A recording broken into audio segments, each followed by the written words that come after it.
اگلا سوال ہے، ہمارے امام مسجد صاحب کہتے ہیں کہ موبائل فون پر قرآن پڑھنے سے ثواب نہیں ملے گا کیونکہ یہ قرآن نہیں ہے، موبائل ہے. ان کو کیسے سمجھائیں؟ میرے بھائی ان کو انجینئرنگ کر کے سمجھائیں. آپ یہ دیکھ لیں ہمارے امام مسجدوں کا لیول. وہ کہہ رہے ہیں آپ جو موبائل میں قرآن پڑھ رہے ہیں نا، وہ قرآن تو آپ نے ہاتھ میں نہیں پکڑا ہوا، وہ موبائل پکڑا ہوا ہے. آپ دیکھیں کہ یہ لوگ تعلیمی اعتبار سے کتنا پیچھے رہ گئے ہمارے علماء. ٹھیک ہے نا جی. اسی موبائل کے اوپر کوئی قرات سنے تو وہ کہ نہیں میں نہیں سنوں گا، چونکہ یہ موبائل میں سے قرات آ رہی ہے امام کی، میں نے نہیں سننی کیونکہ امام تو خود ہے ہی نہیں ہے. اے پکی دو انہوں نے نال لال. ٹھیک ہے نا جی. ٹھیک ہے جی.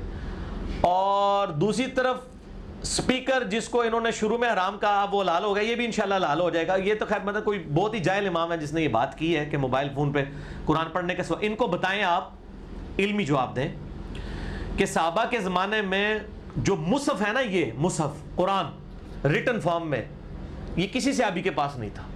یہ چند ایک نسخے تھے جو آپ علیہ السلام نے لکھوائے تھے. سینکڑوں میں بھی نہیں تھے، درجنوں میں بھی نہیں تھے، 1 درجن سے کم نسخے تھے. تو صحابہ کرام قرآن پڑھا کرتے تھے زبانی. تو زبانی قرآن پڑھنے والوں کو اگر ثواب مل رہا ہے تو موبائل پہ پڑھنے والے کو کیوں نہیں ملے گا؟ تو 2 کام کر رہا ہے کہ زبانی بھی پڑھ رہا ہے اور حروف بھی دیکھ رہا ہے. باقی جو آپ نے تیسرا ثواب نکالنا ہے کہ جی وہ قرآن چونکہ جب تک مصحف ہاتھ میں پکڑا ہوگا، یہ پکڑنے کا ثواب الگ سے ہے، یہ تیسرا ثواب ہے. اس کو پکڑ کے رکھیں، یہ ایک ثواب ہے. اس کے الفاظ کو دیکھیں، یہ دوسرا ثواب ہے، اور پڑھنا تیسرا ہے. تو 2 ثواب تو مل رہے ہیں ان کو جو موبائل پہ پڑھ رہے ہیں. صحابہ کو تو 1 ثواب ملتا تھا، وہ زبانی پڑھتے تھے. موبائل پہ پڑھنے والے کو 2 ثواب مل رہے ہیں، وہ دیکھ رہے الفاظ اور پڑھ بھی رہے. پکڑنے والا آپ کی نظر میں نہیں ہے نا، چلے ہم وہ مان لیتے ہیں آپ کو خوش کرنے کے لیے، لیکن پھر بھی صحابہ سے زیادہ ثواب مل رہا ہے عام بندے کو، کیونکہ الفاظ دیکھ بھی رہے اور پڑھ بھی رہے. اے پھکی جے انجینئرنگ کریں گے تواڈے نال، اللہ دے فضل نال ایسی انجینئرنگ ہوئے گی کہ بھول جاؤ گے سب کچھ.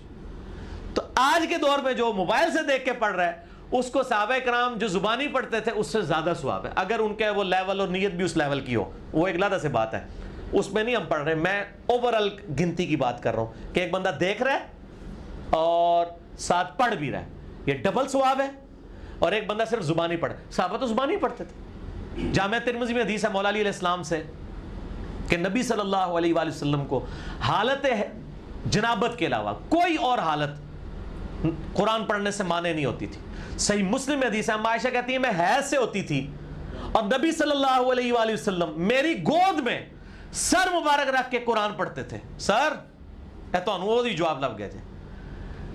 آپ کی بیوی حیض کی حالت میں ہو اور آپ اس کی گود میں رکھ کے قرآن پڑھیں، تسی تے کہنا ہے قرآن کی گستاخی ہے.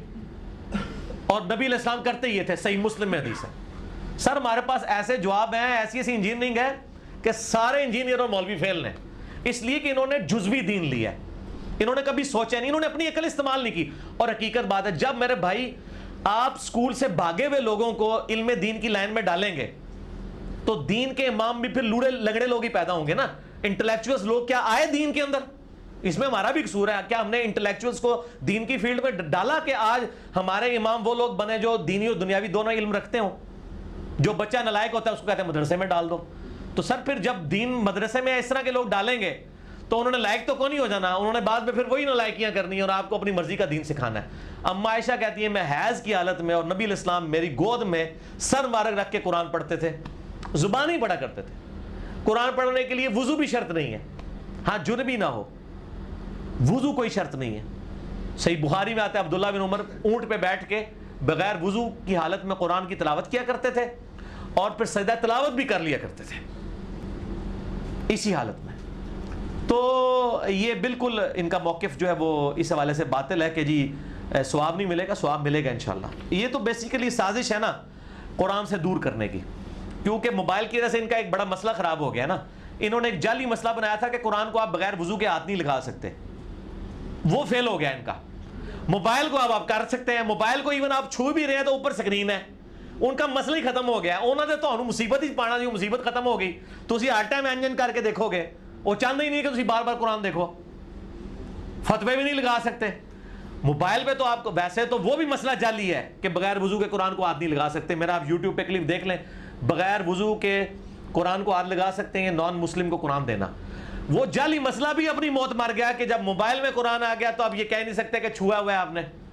تو انہوں نے کہا کہ اس کا طریقہ ہے کہ اگلا انہوں نے گولی کراؤ کہ سواب ہی کو نہیں جاؤں تاکہ ناسی جان قرآن تو نہ اسی نہ نسن دیں اللہ فضل نال تسی داڑیاں پگڑیاں رکھ کے جو علماء یہودہ کردار ادا کر رہے ہو نا مسلمانوں گھس کے، تو اللہ کے فضل سے اسلام کے مجاہد بھی موجود ہیں جو آپ کو ان صفوں سے نکال کے اور آپ کی بدعقیدگیاں لوگوں کے اوپر واضح کریں گے انشاءاللہ.